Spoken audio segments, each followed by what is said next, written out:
Hello, my good people. Welcome to a special program of the day. Good morning, good afternoon, and good evening to you, wherever you're watching this program from. Please press the subscription button and turn on the notification bell if you've not, to support your boy, and of course to stay tuned whenever I upload a new video. In this channel, I bring the news to you how it happened, the importance and implications with regards to security, politics, economy, social, cultural, and other perspectives as it concerns all of us as a people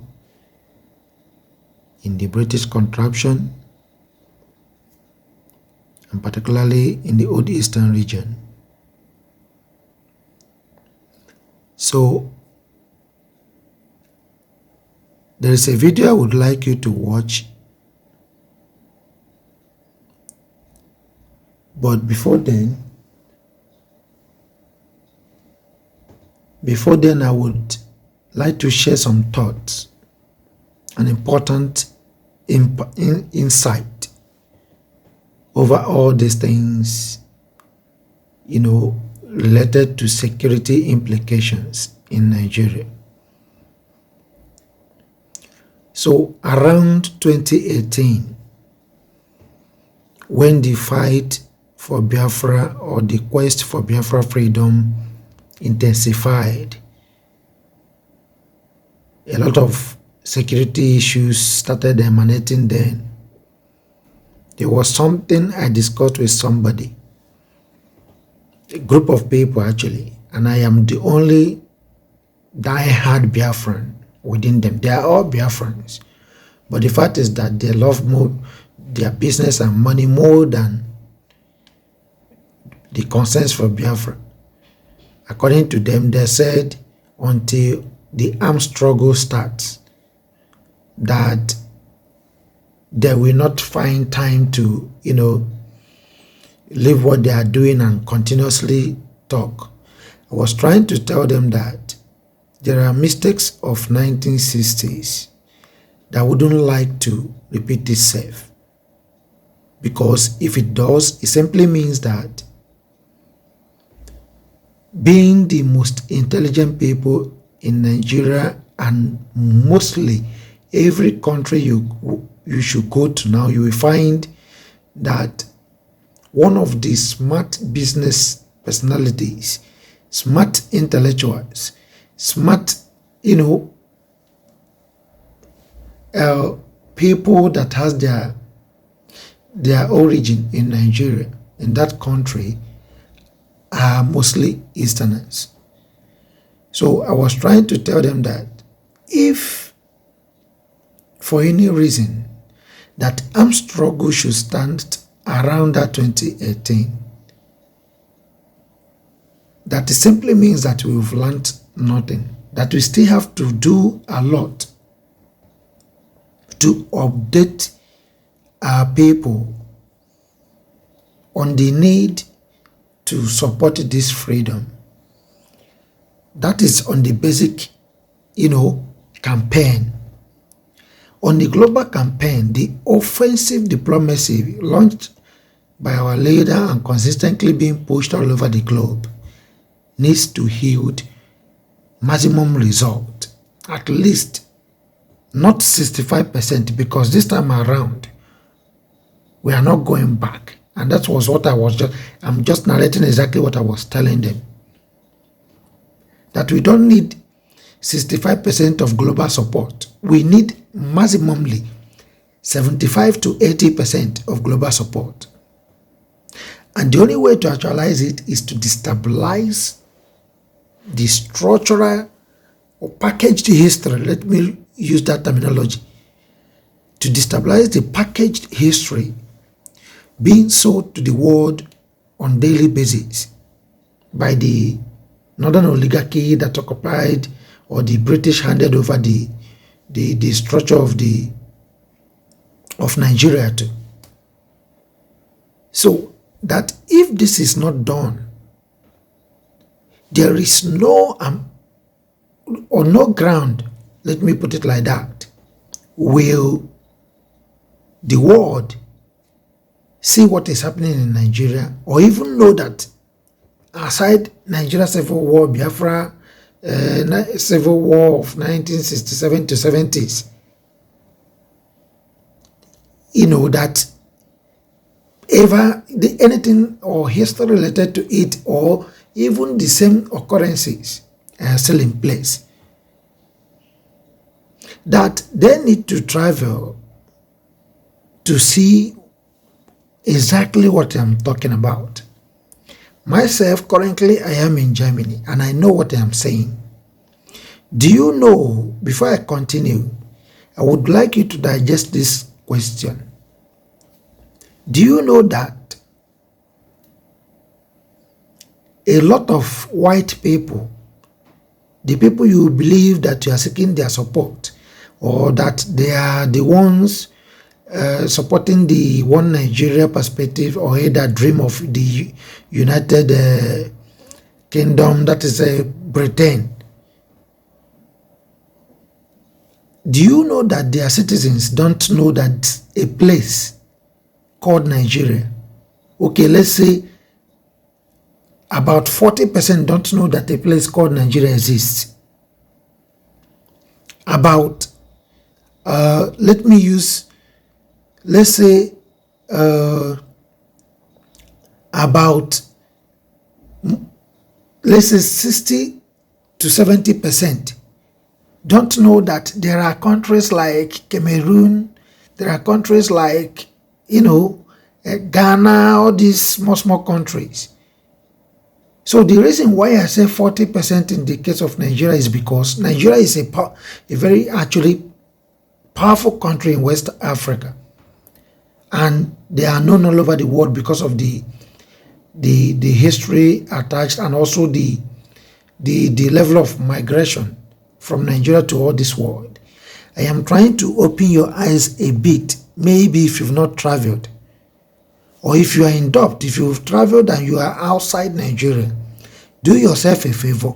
If you have a friend, ask that your friend, where is Nigeria? Trust me, if he or she doesn't visit they call it here, they call it Lankate.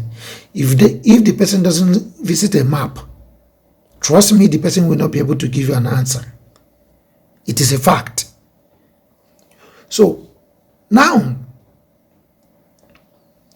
I was telling them that the offensive diplomacy our leader was doing needs to be upheld until know how, to some extent, the politicians that are piloting the affairs of these countries, to whom their citizens don't know what is happening in a place called Nigeria. I will tell you the reason why these places are hidden from large majority of their citizens. Whites, their thoughts are very, very plain. They don't support a single inch of evil. And once 2-3 persons saw it, or saw something that are meted out against the people, or a particular person, or society, or group of persons, they will be the one to protest. And once they are protesting, their government have no choice than to respond and undo that thing they said it should be undone. So, and that is why their politicians are the ones that knew what is happening around the globe. So they don't like all these informations to denigrate down to the hearing of their citizens. The way we study our kind of history is not the way they study their kind of history. So what they study as history is far different from what you think you are studying. And that is why the perspectives you have as Africans or Nigerians or Easterners are far different from their own perspectives. And giving you this is just the core structure of what is happening in the globe. So it takes a very strong bidding to convince the politicians of all these powerful countries to give at least a waiting eye, or a waiting, let's say, waiting space to watch over what is happening in Nigeria in order to at least change their mindset a bit. Because what is sold to them is far different from what is on ground in Nigeria. So, and our leaders have done a lot to the extent now that they have capitalized on the ground that Fulani wants to overrun Nigeria. So, and looking at this, you will agree with me that they are right, because what is going on in Nigeria is not a fight between a minority group or between minority group or maybe dominant group or maybe between the north or the south. It's not just that. The basic aspect of it is actually religion. Religion. So Muslims wants to overrun others in that country called Nigeria. So, and they are hiding everything under their recent strategy, which is this their grazing stuff. So, but that is by the way, because I don't want this video to be very much long. Until when this channel grows, a situation whereby we will all be live and be discussing it like this. So it won't take much of your time to watch. Share this video and recommend this channel for people to subscribe so that we will all take our time to discuss. Now, I told these guys I was talking to that what the Muslims will end up witnessing is a situation you can only find currently in the Middle East, a neighboring country to Israel, Palestine. I told these people around 2018, and that is what you witness today. It is approaching to that there will emerge a Palestine of West Africa, or a Palestine state in West Africa. And those Palestine of West Africa or in West Africa will be Fulanis. I told these people that time, but they said every time I would be like saying, what do they think? Or they were asking me, do you think we don't like Biafra? I told them that it's not all about Biafra. That everything will finally start in a way it will start. And the Fulanis will finally be overrun in Nigeria. And if that happens, they will be the one begging that their lands has been taken. We should give them back their lands. And this is how it's going to happen. I told somebody that this crash will not start in Biafra land this time around. That it will start somewhere else. And before then, that these Fulanis will open a lot of, war fronts. And when I mean war fronts, currently in Nigeria, it seems as if there is no war going on. But you can agree with me that what is going on in Nigeria is undeclared war. So the war you think is coming, it will happen. No, it have started happening already. So the war going on in Nigeria currently is being established by the Fulanis. But unfortunately, there is what they call negotiation skills. Under negotiation skills in regional integration or international relations, that is for those who study this or maybe who choose to Google it or read about it. There are a lot of things that it has to do with, and the Fulanis don't know this. That is where their intelligence are not or a bit invalid. You cannot, in a layman's language, let me explain. You cannot bid more than what you can. That is, they say, you cannot bite more than what you can chew, or you cannot bid more than what you can handle. This is a military strategy. This is a negotiation strategy. There is no how you want to negotiate with somebody, for instance, or take something from somebody. You will start with what you cannot be able to possess from the person. And in the military ground, it is wrong for any incapacitated military to open a lot of war fronts at the same time. Do you see where I'm coming from? So the Fulanis are very foolish, just like the way their names sound. They're taught, because they have British backup in the 1960s, that the game is still the way it is, because the same people who are still older than Nigeria that piloted their affairs back then in the 1960s are the ones controlling them till date. So their youths are unexposed. They don't travel. Even if they do, it's just to go to pilgrim, and after that, that's it. So, but the youths of the southern Nigeria, especially the easterners, travels a lot. They are exposed beyond lines. Go to any country you can think of. We possess what the indigenous people of that country don't even possess intellectually. And the fight for this current Biafra struggle is not all about arms. I corrected one impression when somebody was saying that the armed struggle stopped. The armed struggle, I mean, the fight for the Biafra died with Ojukwu. That was the language.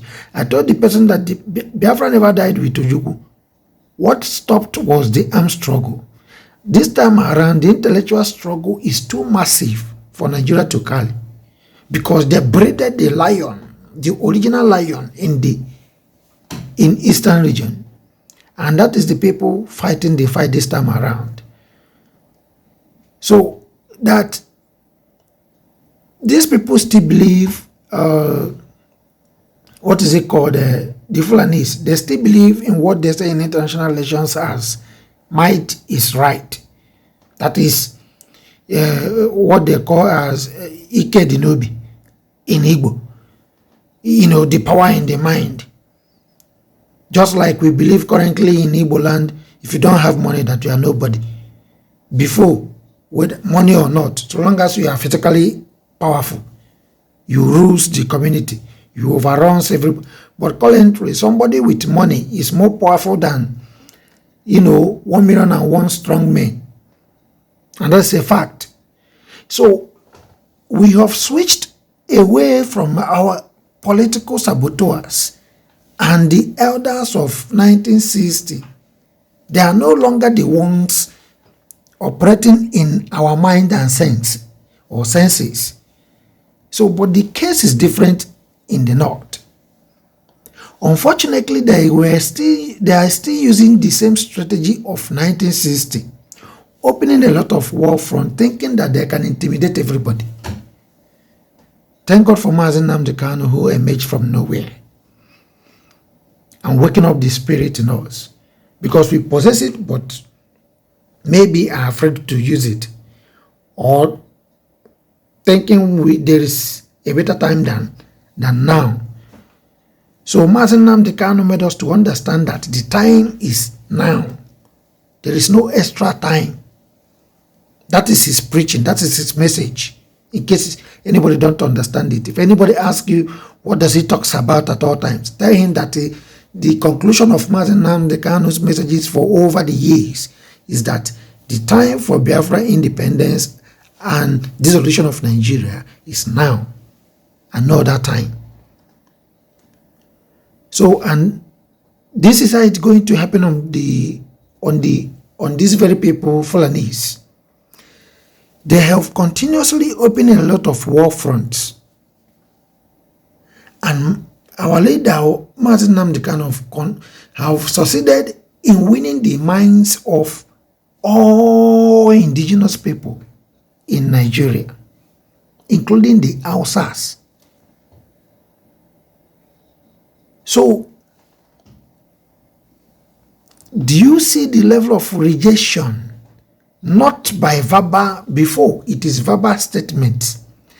These days, including the governors, are stamping down the papers.